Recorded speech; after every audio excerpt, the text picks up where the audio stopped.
지난해 말 전국을 혼돈으로 몰아넣었던 비상계엄 사태 이후 현재 탄핵 정국까지 정치 시계가 빨라지고 있습니다. 조기 대선의 가능성까지 높아지는 가운데 전북 정치권에는 어떤 영향을 미칠지 취재 기자와 이야기 나눠보겠습니다. 스튜디오에 유철미 기자 나와 있습니다. 유 기자, 올해는 시작부터 대통령 탄핵 정국이 계속되고 있죠? 예, 그렇습니다. 사실상 윤 대통령에 대한 탄핵 심판이 모든 정치 이슈를 빨아들이고 있다고 해도 과언이 아닙니다. 자, 빠르면 다음 달 말 대통령 파면에 대한 헌법재판소의 결정이 예상되는데요.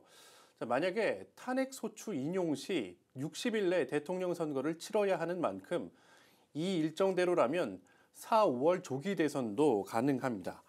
자, 만약 조기 대선이 치러질 경우에 도내 국회의원 10명 모두 주요 역할을 담당할 것으로 예상됩니다.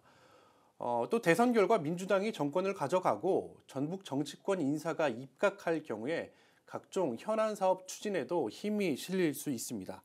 자, 하지만 대통령 탄핵 소추가 기각돼 윤 대통령이 복귀하면 탄핵 정국을 주도해온 전북 정치권은 대혼란을 겪을 것으로 예상됩니다. 네, 지방선거가 1년여 앞으로 다가왔잖아요. 혹시 지역 정가에는 눈에 띄는 움직임이 있습니까? 예, 말씀하신 대로 제9회 전국 동시지방선거는 내년 6월 4일 치러집니다. 한 1년 4개월여 남은 셈인데요. 자, 만약 조기 대선이 치러진다면 또 끝나고 곧장 전국이 또 선거를 치를 채비로 시끌벅적할 텐데요. 대신 조기 대선의 가능성이란 큰 이벤트가 있어서인지 지방선거와 관련한 움직임은 아직까진 두드러지지 않습니다. 다만 주목할 만한 부분은 있는데요. 바로 조국혁신당입니다. 지난 국회의원 선거에서 조국혁신당은 지역구 국회의원 후보를 내지 않고 비례대표 선거만 치렀는데요. 그럼에도 불구하고 전북 지역에서는 더불어민주당을 앞선 결과를 얻어냈습니다. 시간이 조금 지나긴 했지만 사실상 일당 독주가 이어져온 호남 정가에 새로운 대항마가 등장할 수 있을지도 주목됩니다. 그 조국혁신당 전북도당은 구체적인 목표도 내놨는데요.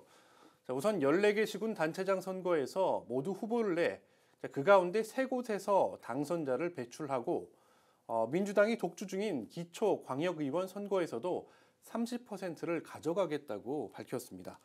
또 진보당 전북도당도 전북도와 전주, 군산, 익산시 등 광역 기초의원 4곳은 원내 교섭단체 구성을, 또 나머지 11개 시군에서는 1명 이상의 당선인을 내는 것을 목표로 세웠습니다. 네, 이번에 정치 일정은 아닙니다만 전주 시민과 완주 군민 또 다른 투표를 준비하고 있죠. 예, 바로 전주 완주, 완주 전주 통합을 위한 주민 찬반 투표입니다. 당초 주민 투표는 올해 5월로 예상했는데요. 현재 행안부 장관 공석과 대통령 탄핵과 맞물려 다소 늦춰질 수 있다는 전망이 나오고 있습니다. 일정은 다소 지연될 것으로 보이지만 양 지자체 입장은 여전히 평행선입니다. 우범기 전주시장과 유희태 완주군수의 발언을 차례로 들어보시겠습니다.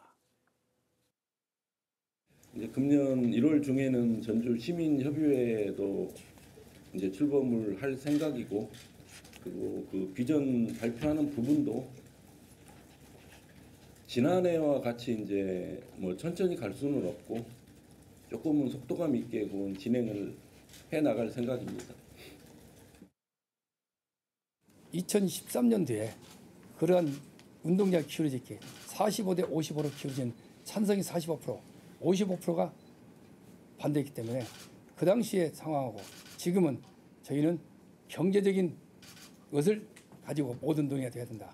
주민의 갈등이 있어서는 안 된다. 이런 입장에서 네, 이렇게 지연된 일정이 통합 찬성을 위한 설득의 시간이 될지 또 반대에 대한 확신이 굳어지는 시간이 될지 어느 쪽이든 변수로 작용할 전망입니다. 네, 상황은 계속해서 좀 지켜봐야겠습니다. 여기까지 듣죠. 지금까지 유철미 기자였습니다.